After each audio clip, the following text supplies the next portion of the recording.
defending the free market, and making the moral case for capitalism. The Justin Moore Show. Hey everybody, welcome to the Justin Moore Show, where we make sense of what's going on in this crazy, insane, out-of-control world. Yes. Oh man, did you guys see Hillary Clinton on Between Two Ferns? I don't know if you guys have seen that show yet. It's on Funny or Die. And the host is Zach Galifianakis. He's the comedian. He was the guy in The Hangover, the guy with the beard carrying the baby around. But anyway, on his show, he interviews, different celebrities and so forth. And Hillary Clinton was recently on it. And oh my gosh, he asked some pretty great questions, and just like, he's purposely awkward as you can get. And just looking at this from a political perspective, watching Hillary Clinton on there, she comes across as a lot less likable than she is right now. She's just really cold, obviously no sense of humor whatsoever. Oh my gosh. And just the way he finishes up the interview, he's like, Hillary Clinton, what's the best way I can keep in contact with you? Email? Which obviously email scandal. But no, if you guys haven't seen the Between Two Ferns episode with Hillary Clinton, just go to my Twitter. I'm just going to tweet it out. And yeah, just go watch it. It's pretty funny. And yeah, like I said, you guys will notice it was not smart for her to do Between Two Ferns. Usually these political types, they like to go on Conan or Jay Leno, or when he was on the Tonight Show. Just because it kind of, makes them a little more likable. Oh my gosh, they have a sense of humor. They're just like me. Between Two Ferns, Hillary, that did not work out for you. That was a very bad idea. So I just wanted to start off saying that. Now, in recent news here, as you guys all know, the Federal Reserve did not raise interest rates in their September 20th and 21st meeting. And that, obviously, for listeners of this show, this comes as no surprise at all. Obviously, as I've said over and over again on my show, that for the Fed to raise interest rates, especially before an election, would be insane. Especially if you're trying to help the party that's in power, which is the Democrats. And it just did not make sense to me whatsoever. And obviously, the data is also not on their side. And I'm going to get to what was said in the FOMC statement just a little bit later here. But before I do that, let me just hop over.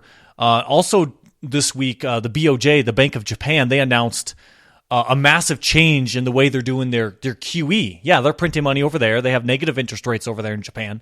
Basically what they're doing now is the central bank, in order to keep interest rates at 0%, they'll purchase as many bonds as they need to keep the long-term interest rate at 0%. So right, what they did before was that they had a set amount of bonds they were buying per month, which came out to 80 billion yen a month. Basically, it comes up to $787 billion of bonds purchased by the Central Bank of Japan every single year, which is essentially, it's money printing. So now they've taken away that set amount, and they're just going to buy as many bonds as they have to keep rates at 0%. So that is quite a radical change over there for the Bank of Japan. Now, anyway, let's get back to what's going on here in the United States. So basically, with the federal officials, I'm taking this from Bloomberg, that medium growth projections for 2016, they downgraded it. They did have it at 2%. Well, now it's down to 1.8%. So that's the new projections for growth. Inflation is now projected at 1.3% as opposed to 1.4% back in June. And so there we go. So inflation is projected to go down. Now, what I'm going to be getting to and I'll be reading at the FOMC statement is they want inflation at the 2% target. And it looks like core inflation is heading the other direction. And actually, just reading this from Bloomberg right here. Inflation is still running below the Fed's 2% goal. After picking up earlier in the year, annual gains in the headline personal consumption expenditures price index slowed to 0.8% in July. Core inflation, which excludes food and fuel costs, is firmer, though still undershooting at 1.6%. Okay, so now let's get to the FOMC statement that they released on September 21st. And this is what the markets reacted to when this statement came out at 2 p.m. Eastern. This is when you saw, gold and silver shoot up, and you saw the stock market rally, and you saw the dollar fall. And actually, I got to thank Janet Yellen and the Fed. The time that this statement came out, my stock portfolio went up 8% in one day. So thank you, Janet Yellen. All right, way to go. You're helping me out. Which, obviously your policies are completely destructive, and they're going to destroy the country. So I would rather it not happen this way, but that's why I've invested the way I have. Because I see the destruction coming our way thanks to you guys and your skewed Keynesian economics. And that's why I've recommended to you guys over and over again.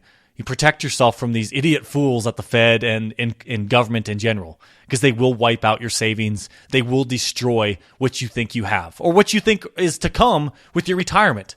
Don't plan on it being there. A desperate government goes to desperate measures. But anyway, let's actually have just a few paragraphs I want to read here from the FOMC statement that was released again on September 21st. Against this backdrop, the committee decided to maintain the target range for the federal funds rate at 0.25% to 0.5%. The committee judges that the case for an increase in the federal funds rate has strengthened, but decided for the time being to wait for further evidence of continued progress toward its objectives. The stance of monetary policy remains accommodative, thereby supporting further improvements in labor market conditions and a return to 2% inflation. So what the Fed wants to see, again, they're data dependent. They want to see further improvements in the labor market, which by their own numbers, the unemployment rate is at 4.9%. Isn't that actually considered pretty dang good? Yeah, that's almost considered full employment right there. And of course, like listeners of this show know that number is way understated, because if you don't count people who aren't looking for jobs anymore, and actually, if you look at the actual numbers, 94 million Americans, 94 million adults are not working. To me, that comes up to a little bit higher than a 5% unemployment rate. Or there's people who are employed, but they're underemployed, but they have part-time jobs, but they want full-time jobs. And so that's definitely not an accurate number. But when the Fed looks at their data, they're looking at the 4.9% unemployment rate.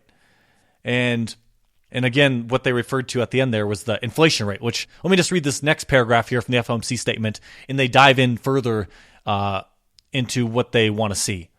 In determining the timing and size of future adjustments to the target range for the federal funds rate, the committee will assess realized and expected economic conditions relative to its objectives of maximum employment and 2% inflation.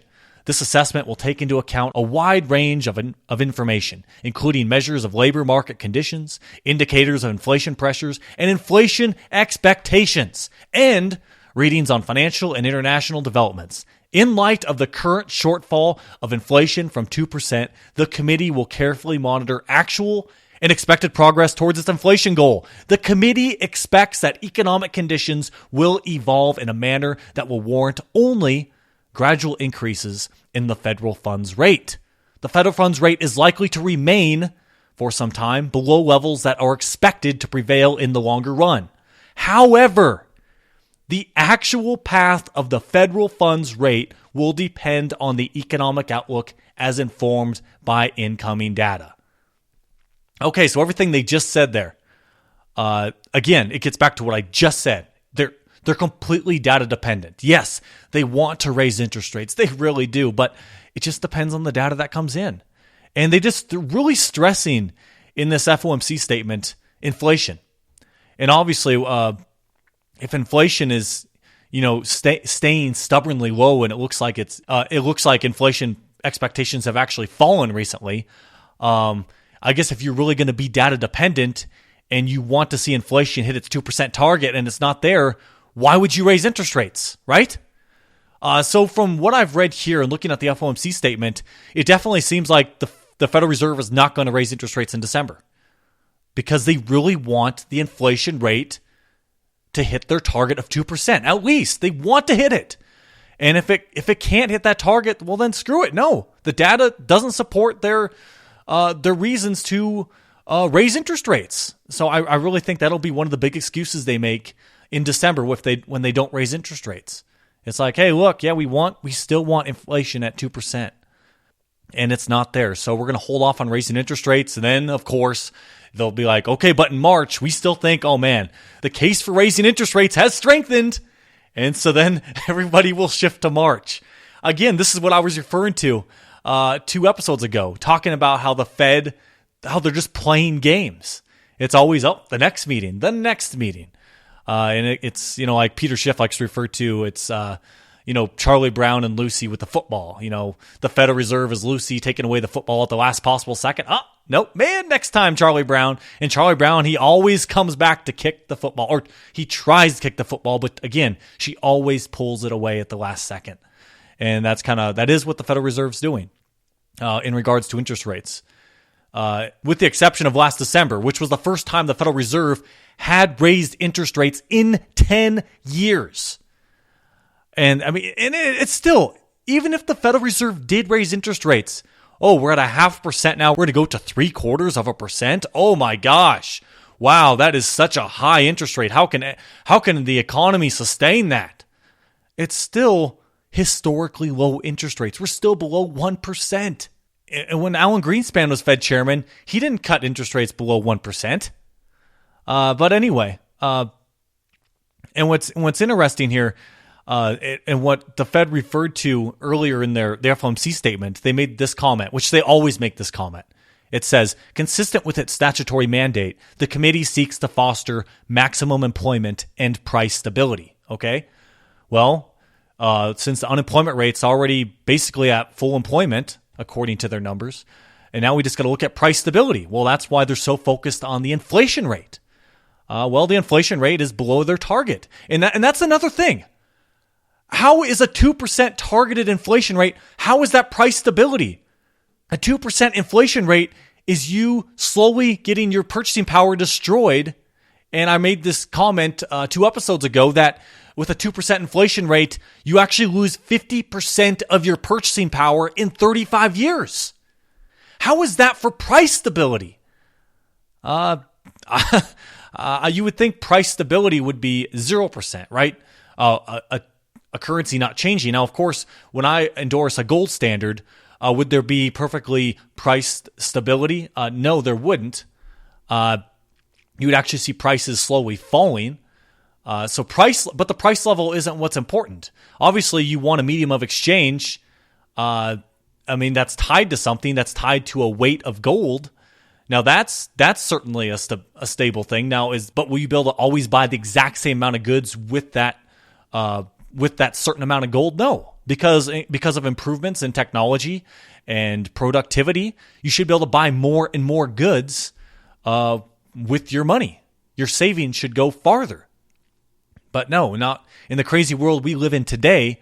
That it's just the opposite case. As supposedly technology improves and we have an increased productivity level, our money buys less and less. But remember on the show I talked about the Fed, I made a comment and I referred to the San Francisco Fed president, John Williams, and he said this: the Fed could raise its 2% inflation target to 3% or even 4%, or shift away from inflation targeting altogether and instead target a nominal level of national economic output, Williams said. So there you go. That could happen also.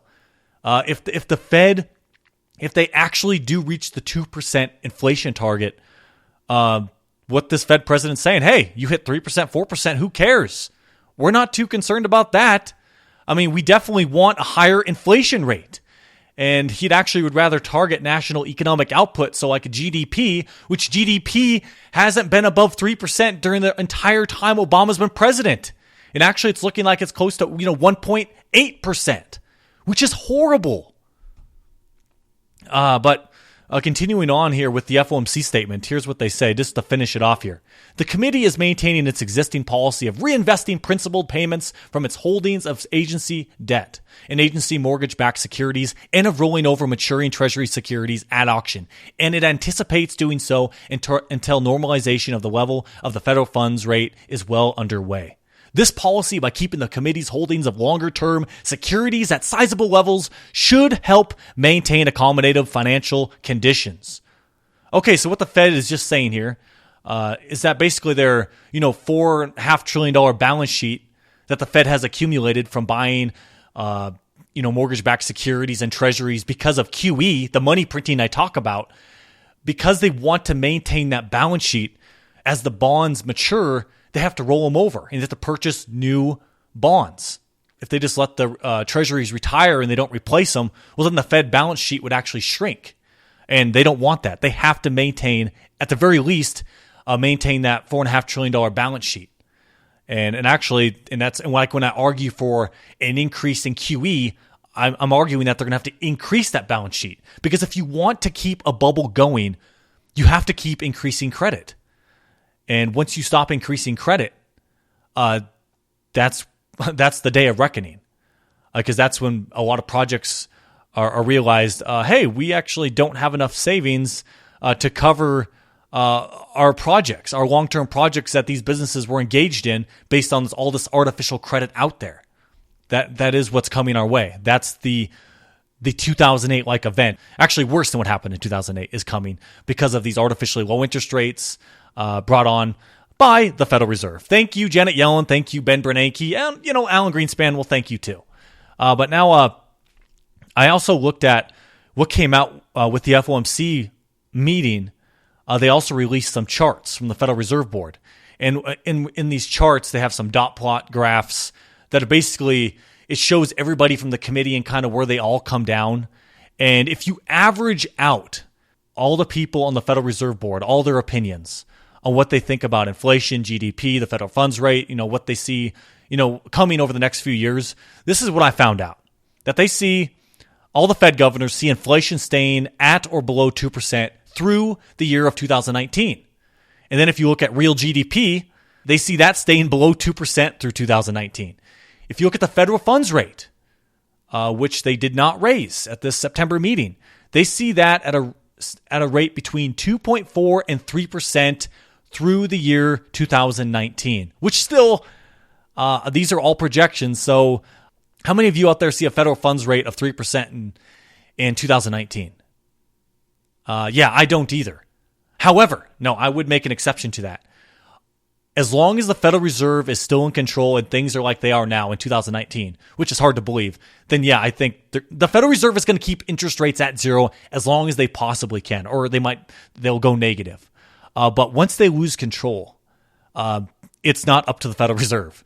When inflation is completely out of control, we will see a federal funds rate much higher than 3%, just because you're trying to encourage people to buy U.S. Treasury debt, foreign countries, individual buyers, hedge funds. If you want to get them to buy treasury bonds, you're going to have to raise the federal funds rate to encourage them to do so.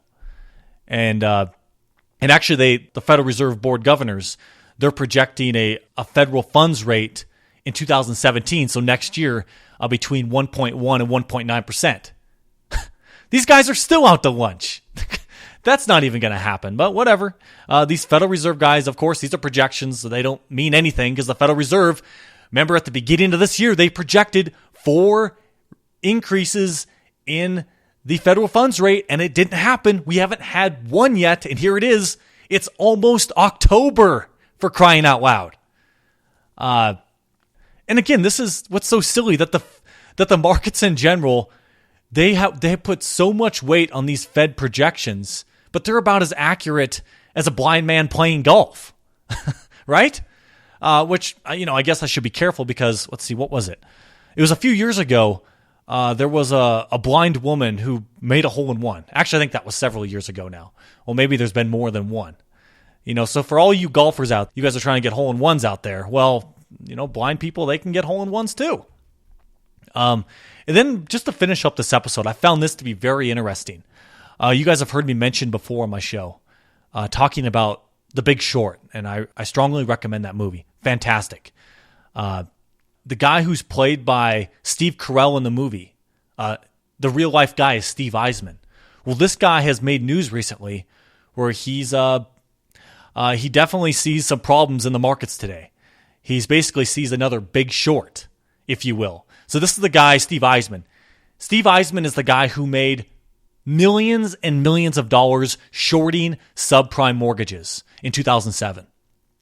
I have some quotes from this guy. It's actually, he's a pretty interesting guy. So anyway, this guy, he attended this conference in Florida. It's called the ABS East Conference. Now, what's so funny is that this gathering he just attended last week was the gathering that he was at in the movie The Big Short. And what's funny was the last time Steve Eiseman, the actual guy, the last time he was at this conference was 2007.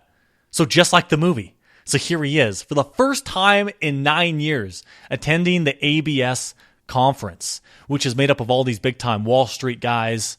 And he had some interesting things to say, and I have a few quotes from this guy, and he's definitely a character. Get this. This is what he said. I have to actually mild down his language from one thing he says here. Here's what he says. "You effers blew up planet Earth. Shut up and move on." Adding that it feels like Daniel and the Lion's Den. And then here's what Steve Eiseman said in regards to QE.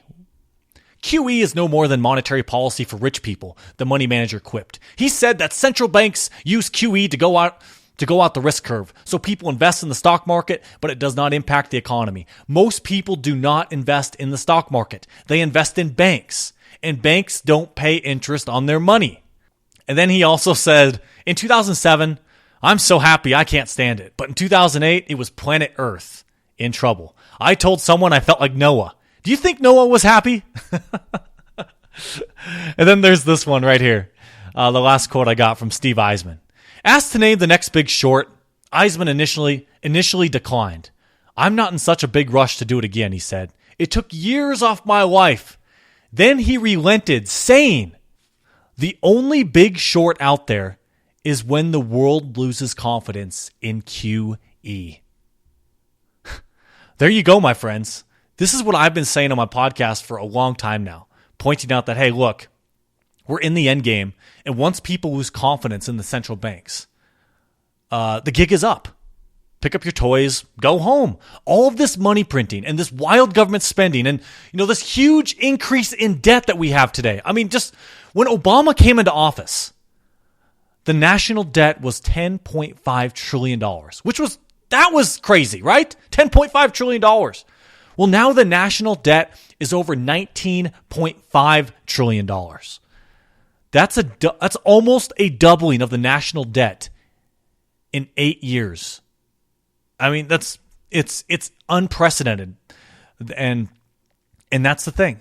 And that's what Steve Eiseman is pointing out here. Hey, look, this thing can keep going as long as we can keep printing money.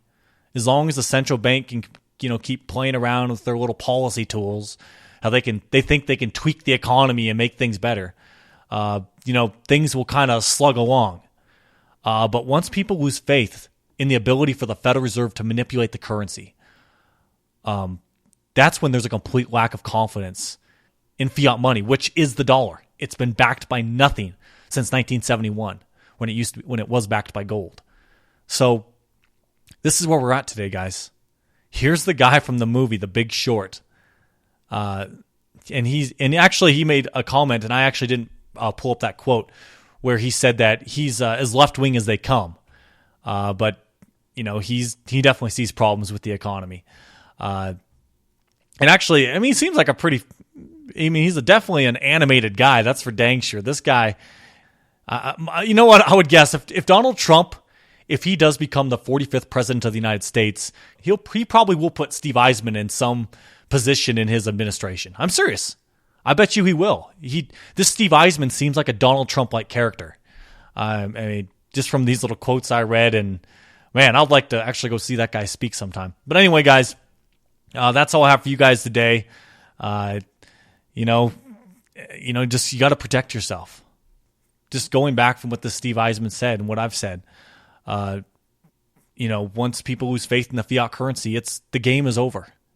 These games the Federal Reserve is playing with we're just going to tweak this and that. We want to raise interest rates, but we can't.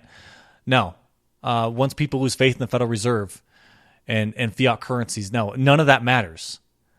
And that's why I put myself on a gold and silver standard. Protect your savings. Obviously, I've said many times on my show, don't invest your lunch money. Don't invest your rent money into buying gold and silver. It needs to be money you don't need for, at least 2 years. Just that, just money, just savings. Just that, it's your little piggy bank. That's what I've done with my money. Because obviously with bank bail-ins that could be coming our way, just all the risks out there. I see more risk holding your money in dollars than I do in gold and silver. So there's all these people saying, I don't trust, oh man, I can't recommend, you doing this or that. But I see more risk in the dollar than owning gold and silver. It literally seems like a no-brainer to me. As long as you can take the volatility. Yes, in the short term, gold and silver are going to go up and down. You could buy gold and silver and it could go down from what you bought it at temporarily. But the long term, at least looking out 2 years, I think your investments in gold and silver right now are going to be significantly higher. So anyway, guys, catch up on my old episodes. Just go to justinmooreshow.com, more spelled M-O-H-R. Click on my little Amazon link. Buy your Amazon goods through that link there, and I get a small commission back. It costs you nothing extra. I'd greatly appreciate that. That helps me out. And with that said, guys, keep your heads high. I will talk with you guys next week, and I'm looking forward to it. This is Justin Moore, signing off.